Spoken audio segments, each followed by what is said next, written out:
এবার আফগানিস্তানের বিপক্ষে মাঠে নামবে বাংলাদেশ, যেখানে ব্যাটিং ইউনিটে আসতে যাচ্ছে বড় ধরনের পরিবর্তন। এশিয়া কাপের ব্যর্থ মিশনের পর এবার কঠিন সিদ্ধান্ত নিতে যাচ্ছে টিম ম্যানেজমেন্ট। দীর্ঘদিন পর আবারও প্রত্যাবর্তন করতে পারেন সৌম্য সরকার। শঙ্কা আছে লিটনকে নিয়ে শেষ বেলায় স্কোয়াডে আসতে পারে বড় চমক। সব মিলিয়ে পরবর্তী সিরিজে টাইগারদের স্কোয়াড নিয়ে বিস্তারিত জানবো রিপোর্ট। এশিয়া কাপের পারফরমেন্স পুরোপুরি মন ভরাতে পারেনি টাইগার ক্রিকেট সমর্থকদের।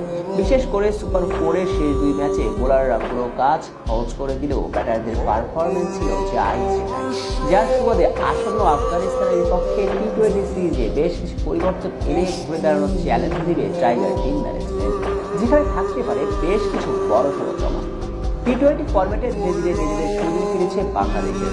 যদিও চলমান এশিয়া কাপে মোট 6 ম্যাচ খেলে পরাজয় বরণ করেছে কিন্তু বোলারদের পারফরমেন্স স্বতন্ত্র প্রচেষ্টা দেখিয়ে নজর কেড়েছে অনেকের। পাশাপাশি পাহাড় সমান প্রত্যাশার চাপে হার মেনেও হতাশ করেছে অনেক ক্রিকেটার। টুর্নামেন্টের টাইগারদের হয়ে সেরা পারফর্মার ছিলেন ডানহাতি ব্যাটার সাইফ হাসান। 4 নম্বর পজিশন থেকে হুট করে ওপেনিং এর সুযোগ পেয়ে বেশ দারুণভাবে কাজে লাগাচ্ছেন সাইফ।